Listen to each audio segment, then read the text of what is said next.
কোনো বাইক বা পোর্টাল ছাড়াই পিক এবং মিলের সাইডে যে ব্রিজটা আছে সেই ব্রিজের ভিতর স্যান্টনি ক্যারেক্টারের মাধ্যমে তোমরা কিভাবে ঢুকবা সেই ট্রিক্সটা আজকের ভিডিওতে দেখিয়ে দেবো। শুধু এই ব্রিজ নাই, আরো অনেক জায়গা আছে যে জায়গাগুলোতে তোমরা এই ট্রিক্সটা ব্যবহার করে খুব সহজে ঢুকে যেতে পারবে এবং র্যাঙ্ক পুশ করতে পারবা। আজকের ভিডিওটা তোমাদের জন্য খুবই ইম্পর্টেন্ট হতে চলেছে। তো চলো আর কথা না বাড়িয়ে ভিডিওর মূল টপিকসে আসা যাক। তোমরা নর্মালি ম্যাচের ভিতরে গিয়ে যদি স্যান্টনি ক্যারেক্টার এবং গুলওয়ালের সাহায্যে এই ব্রিজের তলে ঢুকতে চাও তাহলে কিন্তু ঢুকতে পারবা না। যেমনটা দেখো আমি স্যান্টনিও ক্যারেক্টার মারলাম, এখন টেলিপোর্ট হওয়ার ট্রাই করতেছি, বাট হচ্ছে না। তোমাদেরও কিন্তু ঠিক এরকমই দেখাবে, কিন্তু একটা সিক্রেট ট্রিক্স তোমাদেরকে আজকে শেয়ার করব যার মাধ্যমে তোমরা এই ব্রিজের ভিতর খুব সহজে ঢুকতে পারবা। এই ব্রিজের ভিতরে গাড়ি ছাড়া ঢোকার জন্য তোমাদের একটা কাজ করতে হবে। তোমরা যখন ম্যাচ স্টার্ট দিয়ে প্লেন লবিতে থাকবে, অর্থাৎ প্লেনের ভিতর থাকবা, তখন তো একটা কাউন্টডাউন চলে। কাউন্টডাউনে যখন 5 সেকেন্ড থাকে তখন প্লেনের এক পাশটা কিন্তু এরকম খুলে যায়, তখন তোমাদের এই স্যান্টনি ক্যারেক্টারটা ইউজ করতে হবে। যেমনটা দেখো আমি কিন্তু এখানে স্যান্টনি ক্যারেক্টারটা ইউজ করলাম। এরপর তোমরা এই ব্রিজের ভিতর ঢুকতে চাইলে ব্রিজের কাছে চলে আসবে। যেমনটা দেখো আমি কিন্তু ব্রিজের কাছে চলে এসেছি। তারপরে তোমরা আমি যেখানে যাচ্ছি ঠিক সেইখানে চলে আসবে। দেখো এই কোনাকুনি আসবে,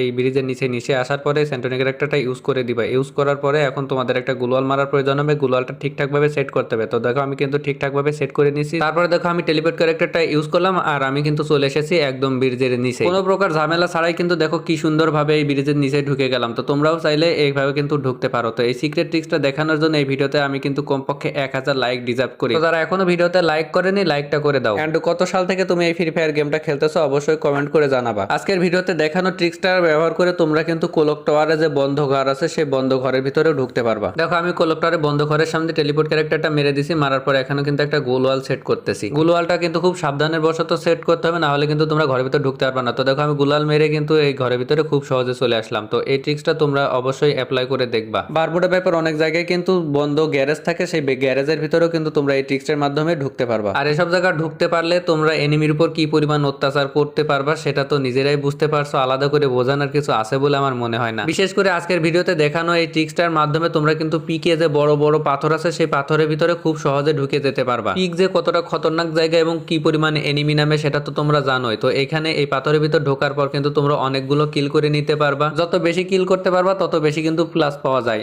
আর এ শুধু তাই নয়, তোমার টিমমেট যদি কেউ মরে যায় তাহলে তোমরা এই পাথর থেকে বেরোয় খুব সহজে যে তাদের রিভাইভ দিতে পারবা। আর 16 ডেয়ার যে মিশনগুলো আছে সেই 16 ডেয়ার মিশনও কিন্তু খুব সহজে কমপ্লিট করতে পারবা। আজকের ভিডিওতে দেওয়া লাইক এমটা তোমরা যদি কমপ্লিট করে দাও তাহলে নেক্সট ভিডিওতে আর কোথায় কোথায় তোমরা এই ট্রিক্সটার মাধ্যমে ঢুকতে পারবা সেটাও তোমাদেরকে জানিয়ে দেবো। তাছাড়া আরো বেশি খতরনাক টিপস এন্ড ট্রিক্স তোমাদের সাথে শেয়ার করব। এই ধরনের টিপস এন্ড ট্রিক্স ভিডিও যদি তুমি প্রতিনিয়ত পেতে চাও তাহলে আমাদের ইটস কেজিওয়াই ইউটিউব চ্যানেলটা সাবস্ক্রাইব করে রাখতে পারো, কারণ আমি প্রতিনিয়ত আমার ইটস কেজিওয়াই ইউটিউব চ্যানেলে এই ধরনের tips and tricks video upload করে থাকি। আর এই ধরনের টিপস এন্ড ট্রিক্স ভিডিও অবশ্যই তোমার বন্ধুদের সাথে শেয়ার করতে মোটেও ভুলবা না। তো মোটামুটি এই ছিল আজকের ভিডিও। দেখা হবে নেক্সট কোনো ভিডিওতে। সে পর্যন্ত